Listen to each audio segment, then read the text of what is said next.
Hey everyone. So, you remember way back when we first started this thing and Eric and I were announcing it, and I said that this was going to be a recording show where we didn't do a whole lot of editing or after, post-production or anything like that, because we wanted it to be as much as possible like we were just playing D&D together as friends over the internet and you were getting to watch. Today's the day that we prove that. Several things went wrong during this episode. Well, really, a couple of significant things went wrong while we were recording this episode that you will notice, and I just wanted to explain them real quick, and then I'll let you get into the episode. First off, we lose Eric about halfway through this episode. His wife had an auto emergency with a flat tire. Everything's fine, but Eric had to go and pick her up and take care of that, and so we lose Eric for the remainder of the episode. Luckily, the way this episode played out, Ari wasn't playing a really significant role, and so it worked out okay. You do lose some really great comic stylings of Eric, and that is a tragedy. But other than that, it's okay. And then in the last 5 minutes of the episode, we had a technical issue with RA's recording, and you're going to lose RA and Casey's audio for the last about 5 minutes of the episode. But again, just due to where things occurred, it really ends up being okay. Not anything of narrative moment is lost from losing that audio. Again, it would be delightful if we had it, but we don't. That's all we can do. So nothing of narrative significance is lost, just a little bit of roleplay. And the good news is this is the only episode we recorded in that session. So when we come back the following week, everything should be fine. We should have the whole gang together, knock on wood, whatever. So anyway, that said, this is a really funny episode, and we introduced some really great characters, and we have Mia, and so I'm so excited for you to see it. So thank you all for understanding and being patient with our technical difficulties, and enjoy.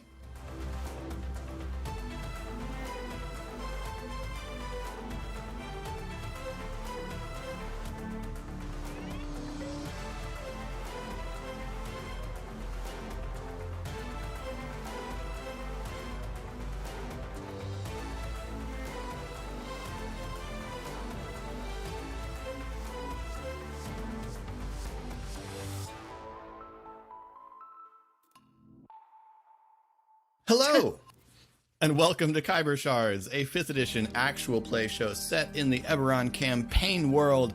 And as you can see, we are joined by the fantastic More Than a Mia! He's here for real! I wasn't ready for all of that. Hello, everyone! Yay, Mia! Mia is joining us for the next few episodes to try out D&D. For the first time ever. Hooray! Yes. It's extremely exciting. Yes, thank you guys so much. Well, thank you for doing it. I'm glad you're here. All right, so Eric, what happened last time? RA made a new, Esri made a new friend. With the bust, who contains a elf named Jaler Alarinthi. Is that close? Nicely done. Didn't even have the notebook. None of you know that, though, because he can't pronounce the name right. Correct. Ari thinks it's Jaler Alarinthi. He spoke to the bust, found out some information about his mark, that it comes from a... Esri told us noble. That was not part of the actual information. Elf House of Vol. Ari and Pog had a conversation where Ari apologized to Pog, and Pog accepted, kind of. And then also there was more talking. Then Shade got home, and there was lots more talking about the bust. And then Ari went to sleep, and Pog went to go talk to Kolos. The door just silently opened behind Casey. That's all. With a forlorn dog. And there he goes. A challenger has entered. I was wondering why I was getting looks while we're counting. I was like, I feel like I'm not leaving anything out here. Nope, you got it. It was Okay. just, I just saw the door just And only then did Bash appear. Yes. Live that recording, is correct. Joyce. And we are jumping ahead to the first day of the month of Nim, which more or less accounts for June in Eberron. Happy Brightblade, everyone. It's not quite Brightblade, that's on the 12th. But the first day is the opening of the annual games, which begins with a grand tournament that includes amateur fights, allowing anyone who wants to join and compete alongside some of the Red Ring's great combatants. Pog has been invited to come along by Kolos, the stable master of the Ivory Horn, and Pog turned down a wager, but is coming along anyway. So we will see. Cowards die many deaths. Wow. All right. That felt Okay. somewhat harsh. I just wanted to quote Shakespeare. I mean, that's Okay. what I was doing. Fair enough. Fair enough. Rude. So it is the late afternoon of the first. The combat will begin. The event will begin soon. Fighters are in the arena, readying themselves for the first amateur fight of the night. Out around the Red Ring, there is a highly festive party kind of atmosphere. This is a big event for the city. It's called role-playing, Philip. That's what I was doing. Okay. Yeah, that's what it was. It's a highly festive atmosphere out in the streets around the Red Ring. Various organizations throughout throughout Stormreach have set up booths, handing out food and sort of throwing out this big blowout party. Inside the Red Ring is a large oval space of sand on the floor with a series of doors along the edge of the ring, as well as trapdoors set into the floor, much like the Roman Colosseum, with tiered seating spreading out in all directions, all around it. And it is in those stands where we find some of our party, Esri and Ari and Shade, who have come to support their friend Pog as he competes in the Red Ring. So hot.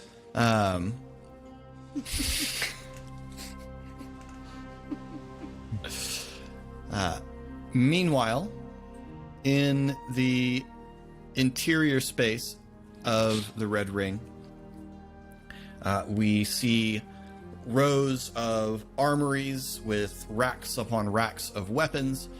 There are different wings spreading out in the interior here, one for each of the various stables that sort of run the Red Ring. There are three big main stables that operate the Red Ring.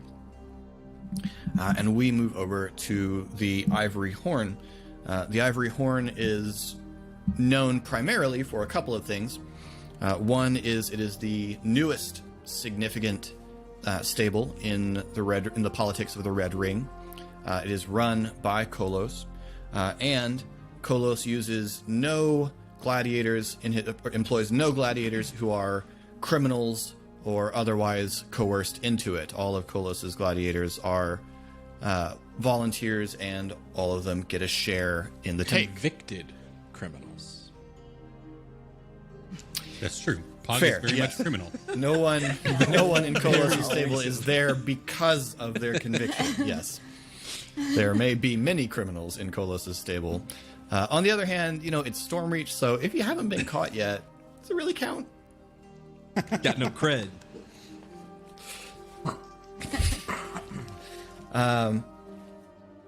We cut down into the interior of the stable, where we see Pog is getting ready and arming himself,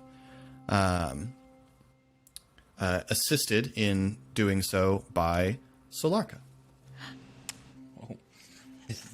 Wow. Way to throw me into a lot to juggle here. Oh, boy. What is Pog's sort of getting ready situation look like for this? There was a lot of getting ready done at home. Okay. Most everything is polished.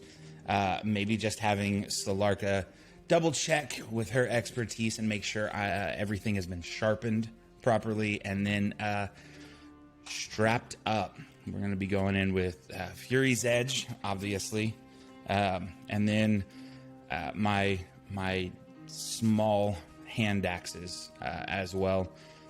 Going to be strapped to the legs, so just kind of getting kitted. Am I going to be in any kind of armor that would be provided here? Maybe just like a chest plate or something? You're not obliged to be, being as you are a barbarian, but you certainly can describe any kind of, partial armor or gladiatorial armor that Pog might be wearing. Well, so the first thing that Pog would do would be walk up to whatever the shiniest, most ornate armor was, and just stare, just look at it, and then probably ask Solarka, should I have something extra, like over for like armors? You could wear a helm for intimidation factor. They have many impressive looking helms. Yes.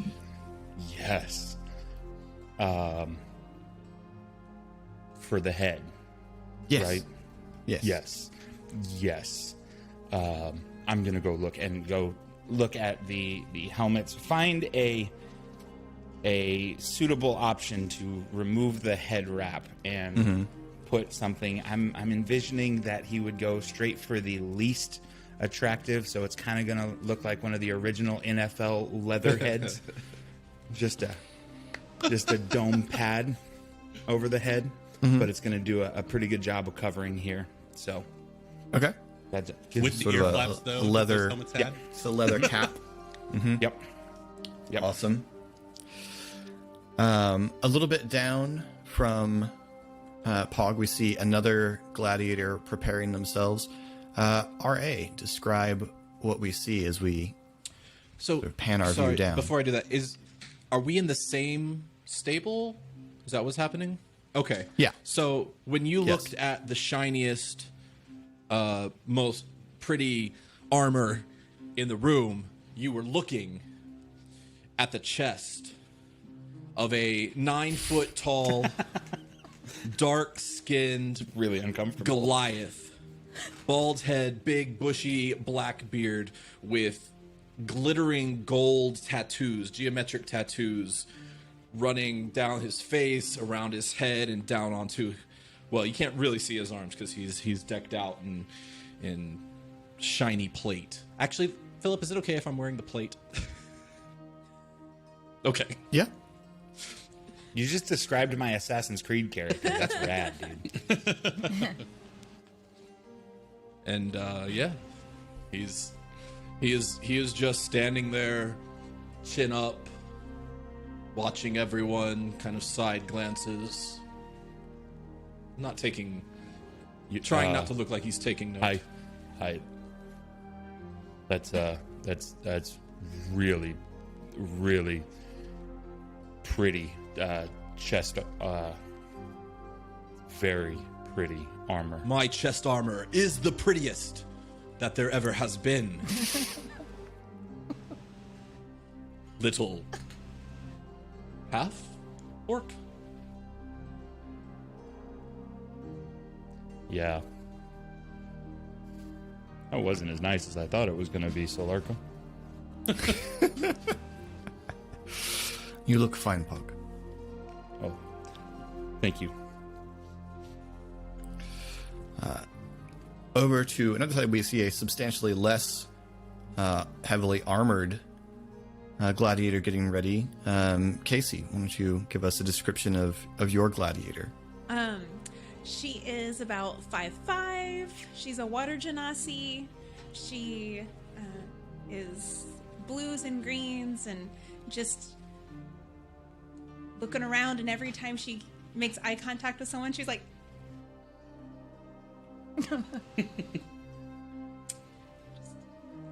anybody willing to engage in conversation, she'll ask your life story, but she getting ready is mostly her just sitting there looking around. Easily the most intimidating move to do. Just, I don't need to get ready. Yeah, I'm big good. flex. Big flex. I live ready. I woke up like this. Death and destruction come naturally to me. It's okay.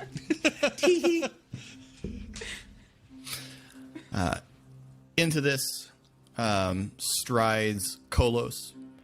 Kolos is accompanied by one of the other actual professional gladiators of his stable, who would be immediately noticeable to all of you, as she has her own very, very distinct look.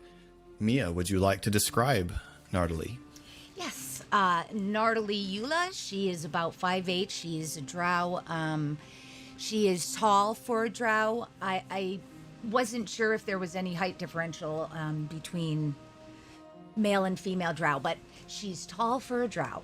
And she's got this ornate, she's very like black, shiny skin, and she's got a bone breastplate, loose pants that she can move around in, and a very ornate, like insect tail that she has tied around.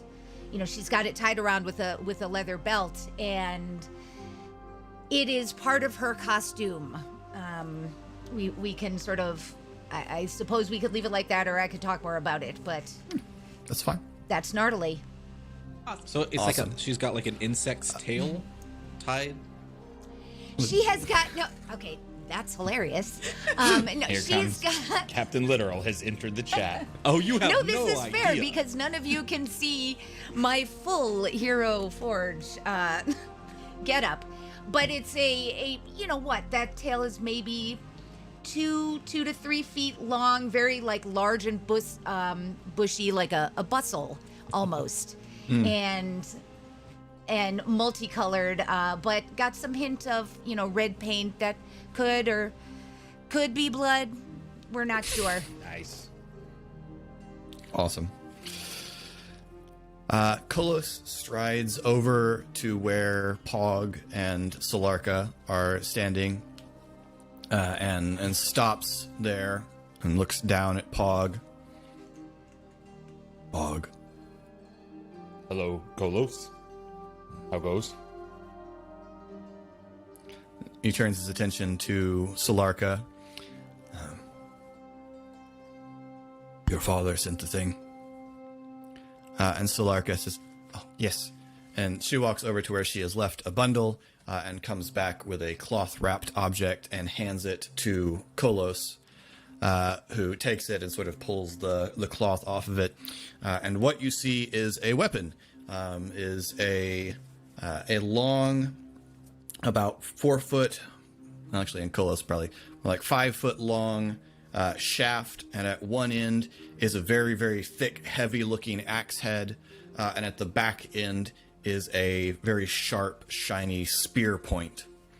Kolos sort of tests it in his hand a little bit, turns it over, spins it across the back of his hand, and nods. It's good work. Tell your father. And Solarka nods. He'll be very happy to hear it. And Kolos sort of tucks that into a bit of his belt. We'll be starting soon. Everyone should get themselves ready. Solarka turns towards Pog, and I should leave you to it. Thank you for helping me get ready. It's means a lot. I appreciate it. She puts her hands on your shoulders and leans over and kisses you on the cheek. Good luck. Thank you. She turns and heads on down the passage. Polos, the half-orc wished for you to punch his own fist, and looked disappointed when you did not.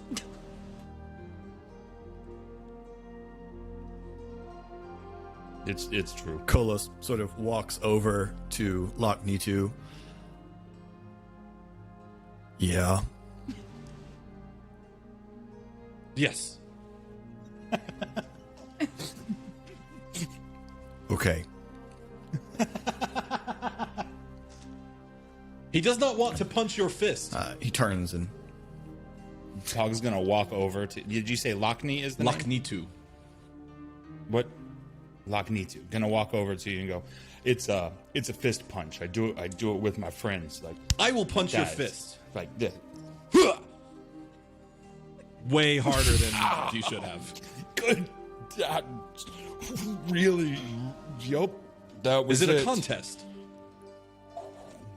No. Just like a friends kind of. We are a friends. Thing. We are friends. Yeah. I'm Pog. Pog is Locknitu's friend because he has punched his fist. Hi, Locknitu. Better than anyone Yes. has ever punched a fist before. Yes. I don't know if that's right. My fist. Yeah, that was one of the better ones for sure of my fist. Yeah. back up in the stands. Overlooking the arena at one end, there is a large box set into the wall. And sitting in the box, behind a stone structure that's enchanted with runes to essentially affect the thaumaturgy spell to create a microphone effect, there is a big, very well-dressed, two-headed Etten. And one of the heads leans over and says, "Well, it should be a great show today. The weather has never been better. Gonna be a lot of stabbing. It's gonna be fun." Yes, there will be much stabbing. There will be much slicing, many kinds of harm. Yeah. Now, are the people aware that there is danger, or are we surprising them with it? Is it like, boom, weapons? No, they are gladiators. They know what. That's a what weird this is. word. Are they glad to be here? Many of them do seek glory and are pleased to earn it in the Red Ring. Seems like a weird way to get glory stabbing people, but I'm here for it. Let's do this thing. We can see down in the stands we have the Storm Lords and their various families, What's up, dudes? heads of many of the city's militias are here, presumably looking to recruit. Now, so the gladiators stabbed not in the ring. No, I was unaware of that. Whoa. the games will take place in the I feel like that's kind of heavy. So these people, oh, wow. Okay. Let's go. back down in the dude is so down undercroft for of the ring.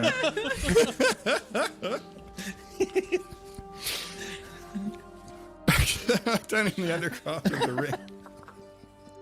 I'm sorry, it just made me so happy. I've never been as excited for anything specific as he is for whatever in general. It's pretty rad. Into the bustle of gladiators readying themselves in the Ivory Horn, you begin to become aware of a voice sort of, yes, very good. Get move, please. Yes, one side. Thank you very much. Move yourselves. You do not wish to upset me.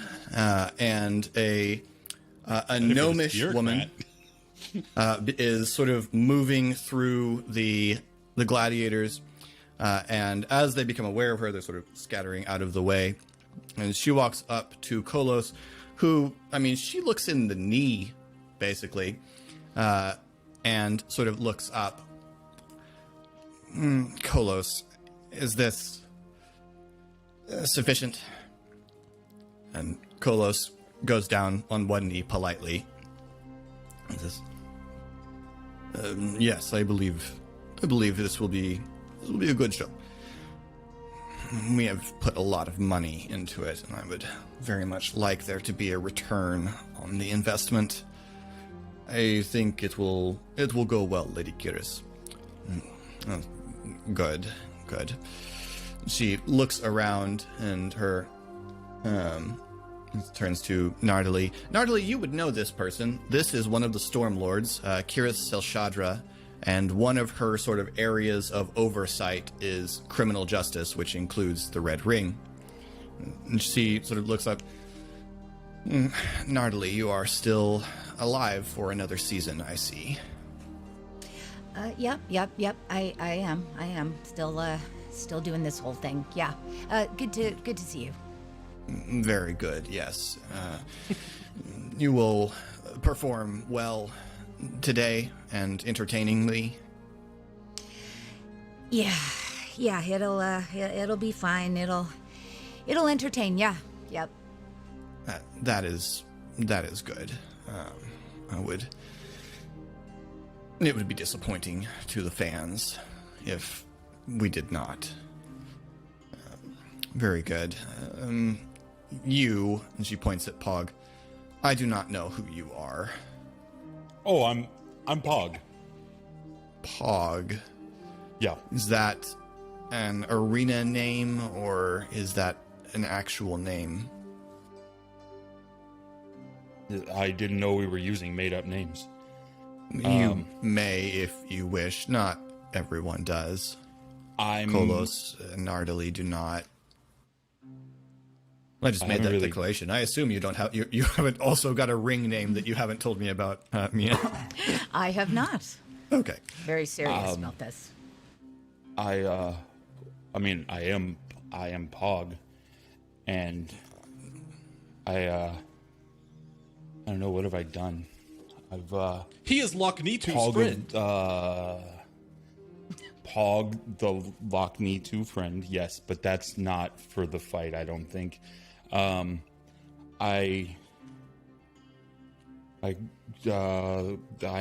Fury's Edger, the Kolos Crusher, the Kolos sort of the Crusher, just the Crusher. Very good. And she writes it down. What about you, tall with the gold? Me? Loch-Nitu. Yes. I am Loch-Nitu, Glory Knight of Dol Dorn. Oh, that's a good one. A little bit long, but all right. And you, the one who is closer to an acceptable height. Wait.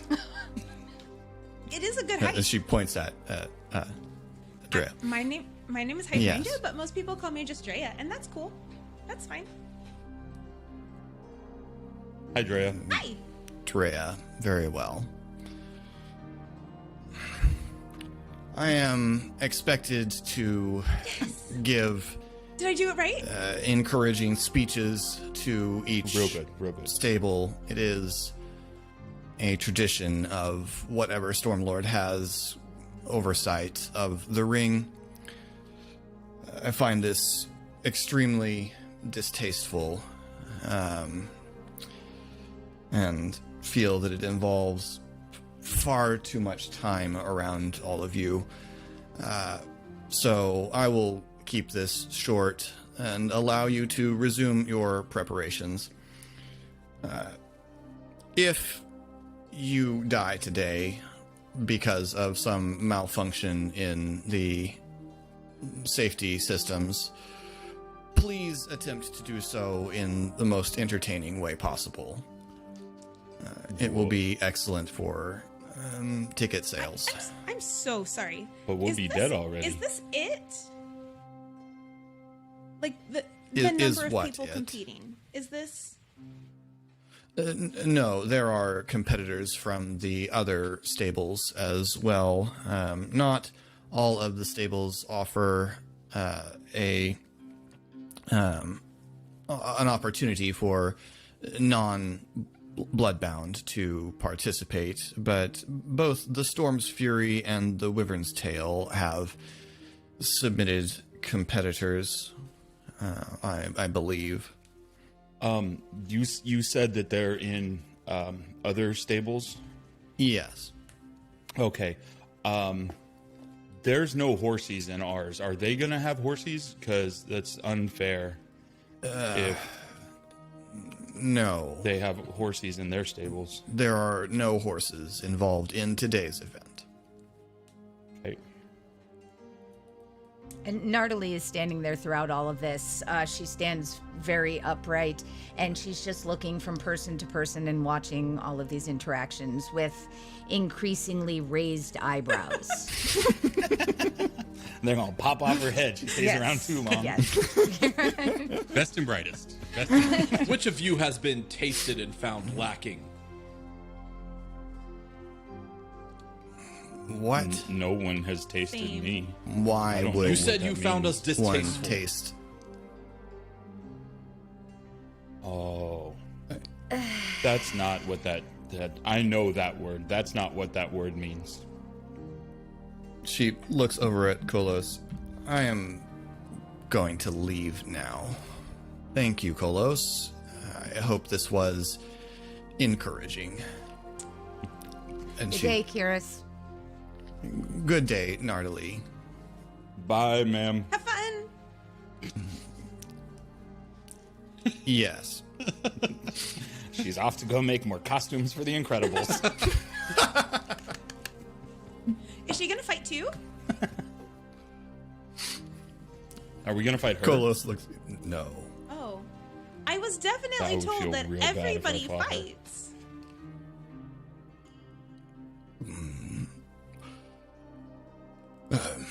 No, not everybody.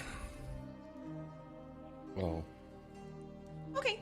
Just people who want to. Well, Hydrangea, you do want to, right? You're here on purpose? Well, you do I want... was definitely told that I had to sign up for it because it's something everybody does. And so I signed up. Kolos? but She said there were more people in the other stables, so everybody. And there will also be people in the stands who aren't they fighting. fought at a different time? No. Most are weak and flabby and not fit to hold a sword. I don't have a sword. But I think it's going to be so much fun. I'm really excited about it. It would probably be difficult for you to hold a sword with your moist hands. My hands are often wet, yeah.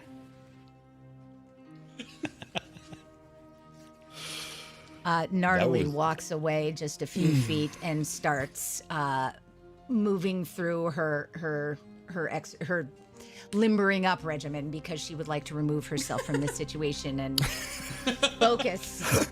Any Hog potential has never culpability of seen Hog has never seen anybody warm up, and it looks like she knows what she's doing. So awkwardly, he's gonna like follow her movements. Dreya's doing the same thing. Just trying to look Magneto like he will- knows what's It's going like on. the telephone game of stretching. It's just Yeah. getting worse as the Magneto line starts gets- trying to mimic Drea.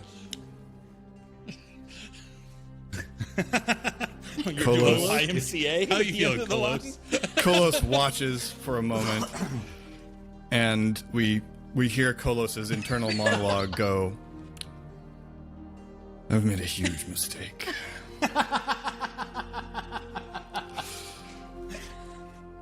Back up in the Probably. stands.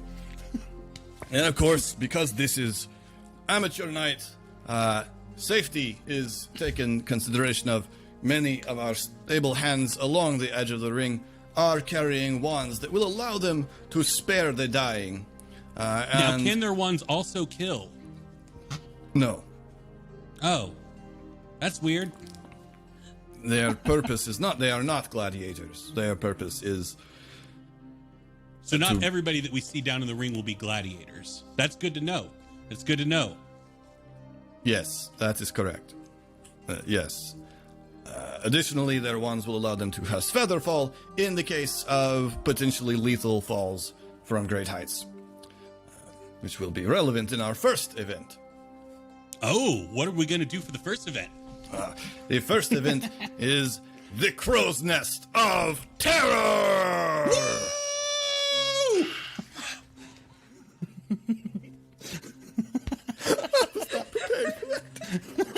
So happy right now. And you see a full ship's mast rising up from the center of the arena with multiple spars on it. And as the ship rises up, the spars begin to rotate around. Each spar has platforms built onto it. And at the very top, there is an actual big platform of a crow's nest. And chained to the very top of the mast, circling the crow's nest, is a wyvern. So I we was have not prepared for that.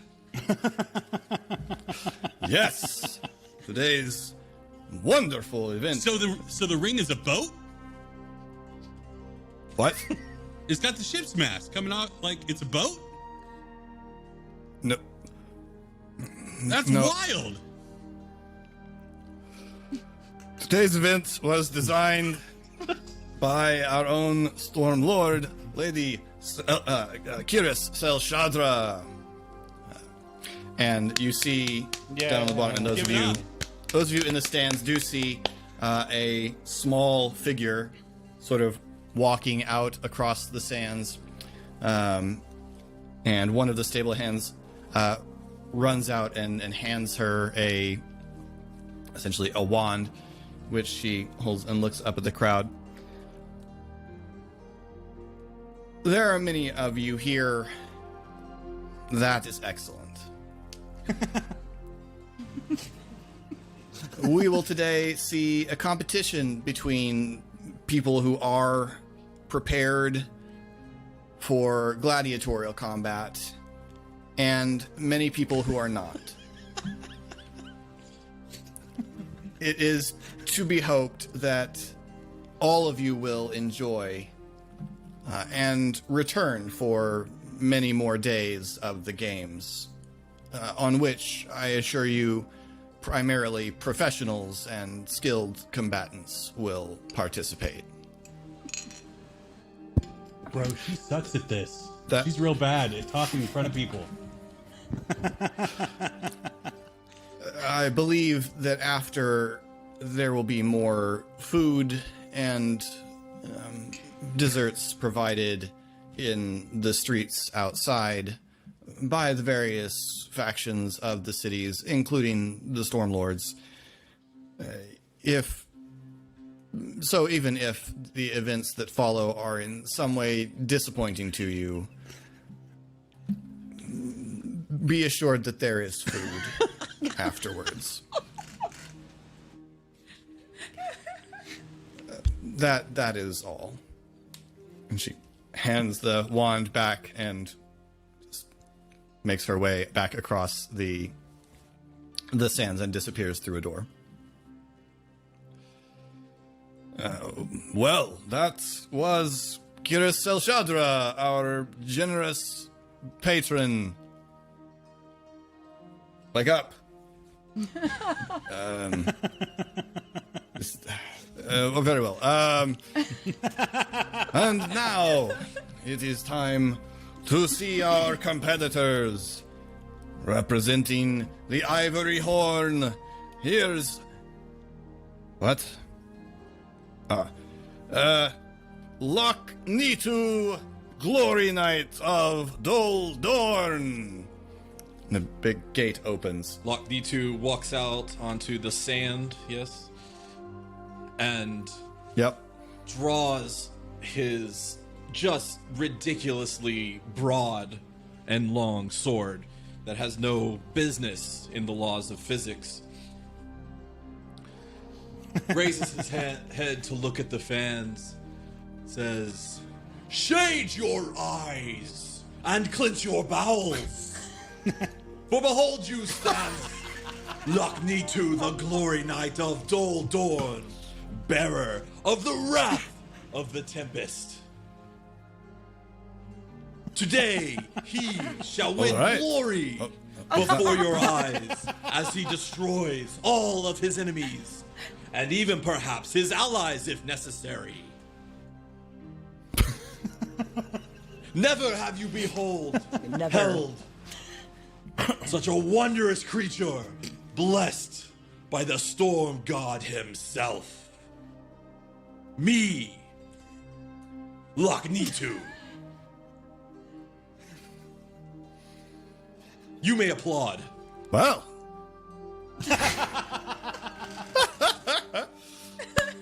Well, if this doesn't work out, at least he has a career as an announcer and hype man. Pog is standing in the hall just going like... That was a really good intro. Next, representing real good. the Ivory Horn is Drea. That's cool.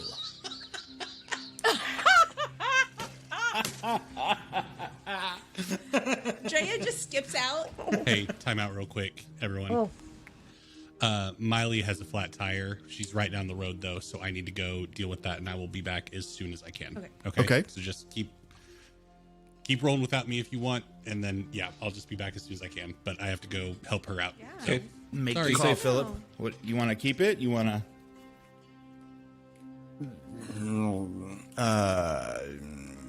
I know you want your commentary partner here. I need to hop out, so I'll be back go. as soon as I can. Yeah, no. Go. So the Marker. continues. But it was Drea. That's cool. Still Drea funny. skips out Yeah. and then just stands there next to Lochnitu and then waves to the audience, gives a little curtsy. You should do a water thing. Oh, okay. So she does shape water and does a little ring around her head. Woo. Yeah, I get some applause. Good. Also representing the Ivory Horn, the Crusher. Pog's gonna just walk out of the tunnel, kind of.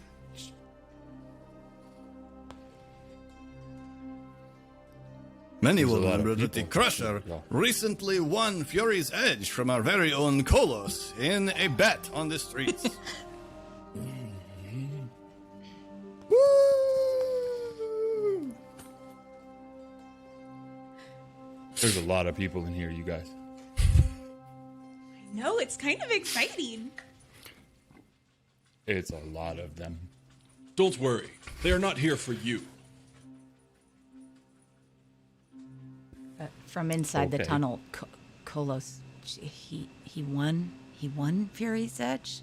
Is that what? Listen, mistakes were made. Hey, you do you. Yeah.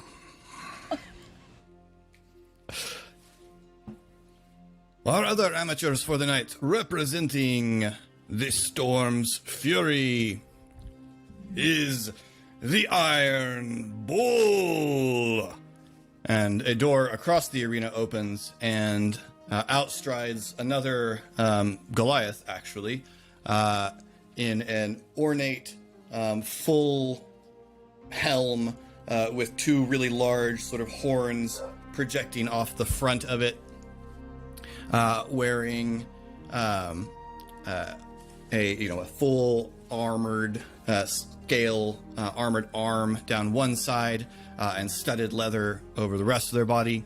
and with a big, thick-headed glaive sort of slung over one shoulder. And they raise it to the crowd, and then drop it back next to them. Lucky 2 takes one aggressive step forward and yells, "Liar! You are neither iron nor a bull!" It's just his name, though, is all. It's just his name. And for the wyvern's tail, we have Deimos.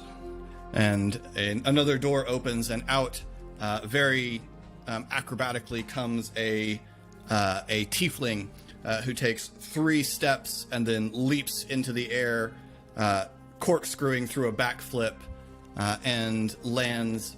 Their tail reaches around, plucks a sword out of a sheath on their side, tosses it into the air, and they reach up and catch it. You can see the tiefling is wearing a sort of porcelain-looking theatrical mask and has their horns painted white to sort of make it look as though they simply project right out of the mask. Amazing. Wow. Wow. Yeah, that was awesome. Wow. Wow. And of course, it wouldn't be opening day without some professionals here. Wait, Today's professionals are from the Ivory Horn. Please welcome, from the depths of the jungles, Nardali! Nardali strides out confidently, but with this look of resignation on her face, and she looks around at the crowd, and there is, if I am permitted to, she has got a group of fans who have been attending all of her matches, and they've got their signs up, and they're screaming and waving and yelling, hey, look at me, hey, Nardali, we're rooting for you, something like that. Can we call her fans the Nards? Is like that's what? I'm okay with that. I knew knew I am okay with that. Yes. so Nardali looks up at them and gives them a nod, and then refocuses and walks to her place. And the stable master of the Ivory Horn himself, making his first appearance in an amateur match, Kolos! And the crowd is off their feet and there's chanting. And Kolos walks out and sort of gathers himself and just gives this loud bellow and raises his new weapon. Kolos is dressed in, he has leather armor over his chest and an elaborate armor piece running down one arm. And in his right hand is the new axe that Solark delivered. And in his left hand, there's a small shield that just covers around his hand and part of his forearm. But from the leading end of it, there projects this short, wide sword blade sticking out from the shield. Wow. Oops. I hope you're all ready for this, ladies and gentlemen. The rules are as follows. The winner of this match is the person who can hold possession of the crow's nest for 18 seconds. Why 18 seconds, you ask? It's an extremely strange and archaic tradition. I get it. So, yeah, I don't know what that means. I was about to say, I'm not sure. Anyone else at the table gets it? For the players, the mechanics of this, to cut just into straight DM mode here, the mechanics of this are as follows. There is this big mast in the center. It has 3 sets of rotating spars rotating around it right now, each of which has platforms, and there's rigging and all sorts of things dangling from it. Your objective, as has been explained to you, is to reach the top of the crow's nest and, mechanically speaking, to be on top of the crow's nest for 3 rounds. You are opposed in this by, of course, your fellow gladiators, in addition to the wyvern that's chained up there. Is this the single event of our day? Okay. Yes. I'm sorry, I'm just realizing I neglected to mention what weaponry Gnarly has. Go on for her. it. She carries Useful. a whip, and she's got a blowgun strapped to her back in a Awesome. a Nice. thingy. Nice. You, of course, can't see me gesticulating, but just imagine a thingy containing a blowgun strapped to her back. The end. And the Etten turns towards his other head and sighs as the other head seems to still be unconscious, and turns back. All right, ladies and gentlemen, the games will begin on the wait, I'm sorry. What do you mean? I don't under. And there's, you see, if you're watching the box, you see the stone microphone sort of be pulled off, and there is a late entrant to the competition representing the Wyvern's tail, calling himself the Knight of Skulls. Why? Why is he calling himself? Yes. Here he is.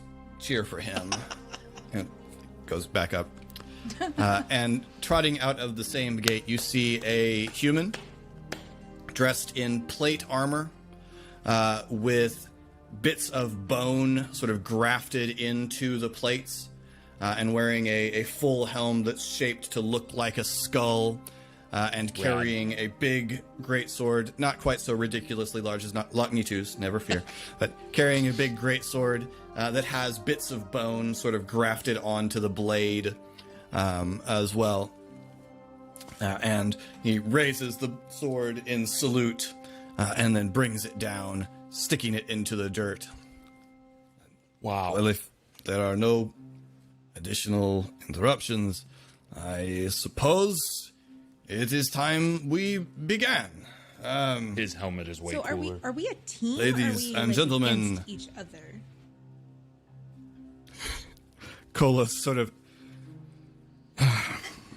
It's every man or woman or everyone for himself, for themselves. It's Okay, this day. thank you. I'm gonna try not to hit you, Drea. Oh, it's fine. I'm totally Fuck gonna you try too. to hit you. We're friends. I don't. Oh, okay. It's a competition, right? I'm very okay. Yeah, I just usually fight with my friends, not don't fight my friends. But that's but okay. we can be friends and fight. It's gonna be weird to be your friend, Drea. I hear that a lot. It's fine. I am not surprised. Up in the stands, Ari has gone to get snacks, and Shade and Esri are sitting, watching the introduction of the fighters and the description of the game. Just start already. So if Pog gets hit really hard, should we intervene? Is that Oh, I totally told him I would cheat for him if he wants me to. We'll see.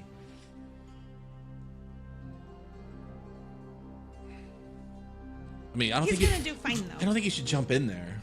And I believe I'm on record as saying this is a very bad idea, but he really wanted to do it. So we're here, and yes, I will do. Let's see. I can probably heal him if he gets hurt too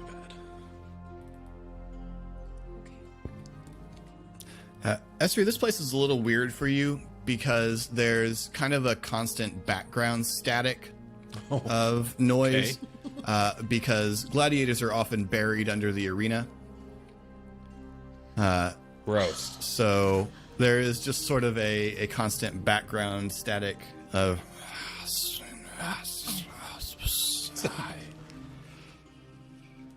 So we're literally fighting at that first gate that you encounter in Doom, where it's literally just at the edge of hell for him. Yeah, there you go. Cool. Y'all are so It's weird. really just it's a testament to their friendship that they were willing to come to this place. Can Pog see them from the floor of the arena? Oh yeah, you totally know where they're sitting. They totally would not be able to hear me, but I'm going to start waving. Gnarly Oh, my friend looks- saw me. Oh, sorry. My friend saw me. What were you saying, Mia? Oh, just that Gnarly looked over at Pog and then followed the line of where Pog was waving. My friends came. Again with the My raised friends eyebrow. came. My friends came. That's great. That's great. They're good. They're good friends. I'm Two of them glad are here. for you. Thank you. And Player question for you. DM answer. Is that how I say it? By the way, do I say hello? Good job. I have a player You're question. a pro. Yay! I Yep, succeeded. totally. It is later in the afternoon, right? Because I Yep. am sensitive to light. Yeah, you don't need to worry about that. Yeah. Babu. Thank you. Yeah, it is later in the afternoon. So yeah, you don't have to worry about that. And I'm just going to be honest with our viewers. Eric had to run out. I don't know if he's going to cut the explanation of where he left, so I'm just going to give it here.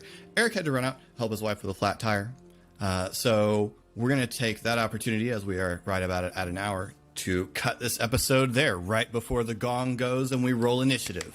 So Oh, yay. come back next time for the Crow's Nest of Terror. I'll fill in for Eric. This has been Khyber Shards. You can get in touch with us by putting comments below, where you can also find links to all of our social media as well as our Discord. New episodes drop on Monday.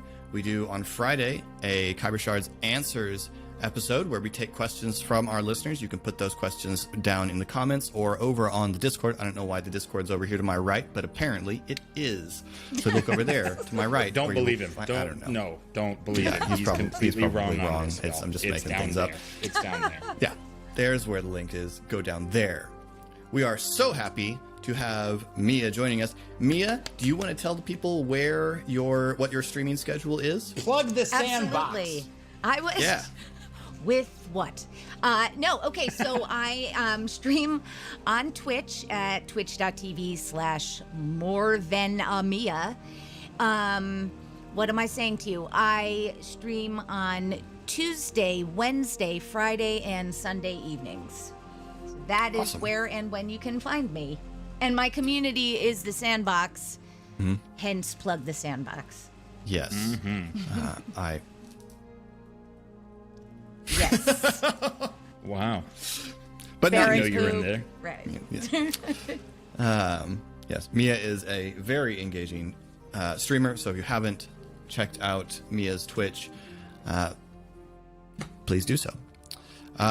Colin's still just whenever work allows. Every Tuesday right now. Every Every Tuesday, Tuesday.